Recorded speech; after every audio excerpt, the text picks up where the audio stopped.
さんこんにちは。Welcome back to my channel. Today we are diving into how to use past tense, also called ta form in real life Japanese. No dry textbook style grammar here. I will show you some practical phrases that you will actually hear and use every day. So grab your notebook and let's get started.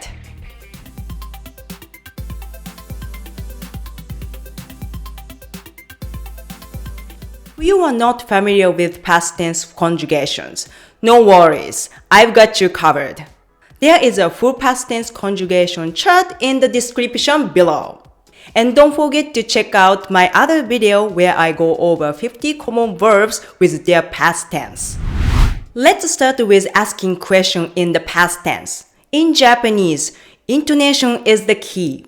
For casual speech, just raise your tone at the end. No need to change the sentence. For the polite speech, just add ka at the end and use rising intonation. Super easy, right?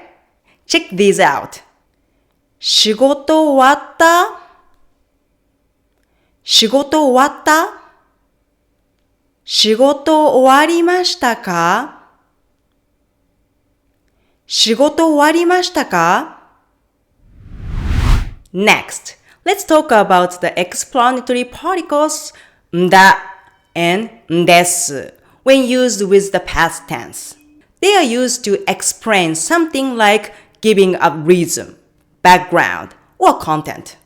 It's like a filling in the blanks, so the listener understands why something happened. Let's look at this short conversation. なんで日本に来たの?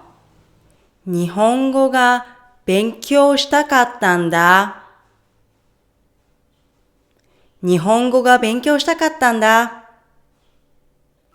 日本語が勉強したかったんです。日本語が勉強したかったんです。Now let's talk about different intonation with nda or ndesu. When you change to rising intonation, you are seeking confirmation or showing surprise. Here are some examples. 髪切ったんだ。似合ってるじゃん。髪切ったんだ。似合ってるじゃん。For a polite version, you just add ne with rising intonation. 髪切ったんですね。似合ってますよ。髪切ったんですね。似合ってますよ。You can also use no. This version often used by women or when you are surprised. 髪切ったの?似合ってるじゃん。髪切ったの?似合ってるじゃん。Next. んだけど blah blah or んですけど blah blah with past tense. These phrases works like a bat or sometimes and in English. These are used to smoothly connect your thought in conversation. The first part gives background or context, and the second part is the main point like your opinion, current situation, or request. For example, 桜見に行ったんだけど、めっちゃ綺麗だった。桜見に行ったんだけど、めっちゃ綺麗だった。先日予約したんですけど、キャンセルできますか?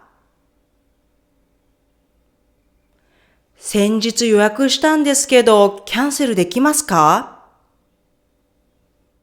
If you want to sound more professional, use が instead.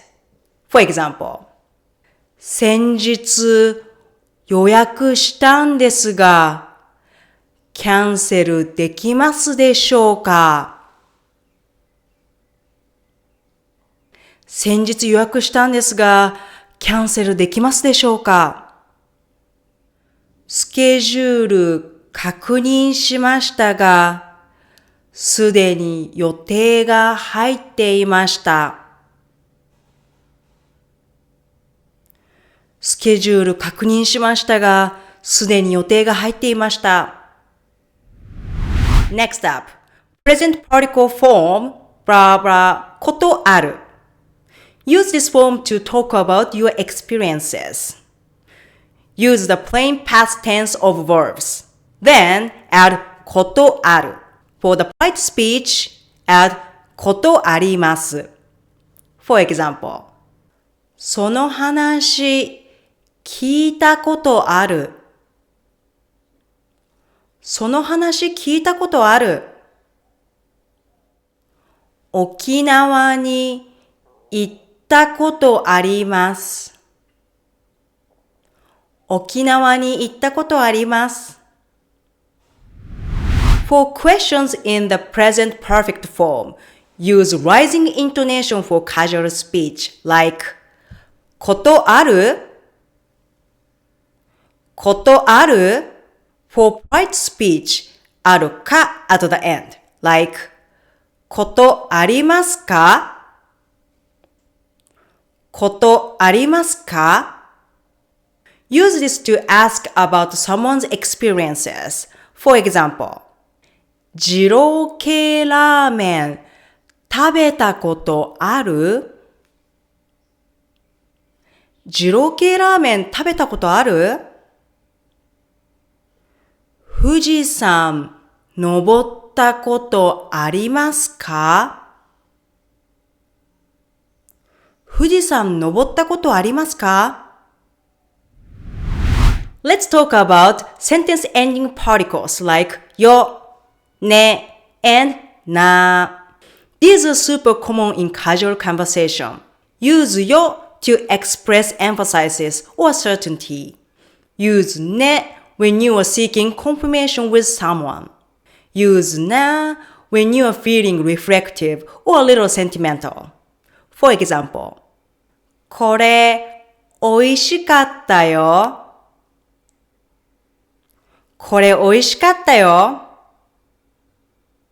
This has the nuance of wanting to let someone know that it was tasty. これ、美味しかったね。これ美味しかったね。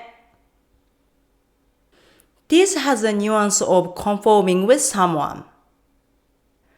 これ、美味しかったな。これ美味しかったな。This has a nuance of nostalgic vibes. Finally, when we talk about the past, we often use time markers like 昨日、昨日、先週、先週、先月、先月、あの時、あの時、さっき、さっき、昔、昔。For examples, 先週のテスト、意外と簡単だったね。先週のテスト、意外と簡単だったね。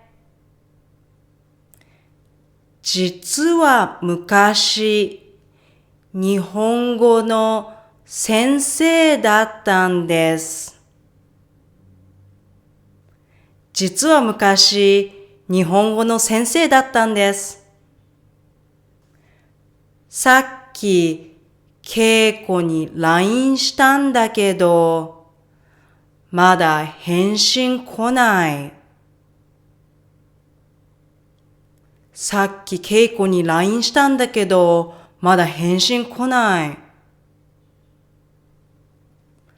あの時は楽しかったな。あの時は楽しかったな。That's it for today's lesson. Use these phrases to make your Japanese sound way more natural. If you found this video helpful, don't forget to like, subscribe, and hit the notification bell for the next video. I love to hear your thoughts. Please leave a comment down below and let me know what you'd like to see in my future videos. Thank you for watching. Stay tuned for upcoming video. ではまた。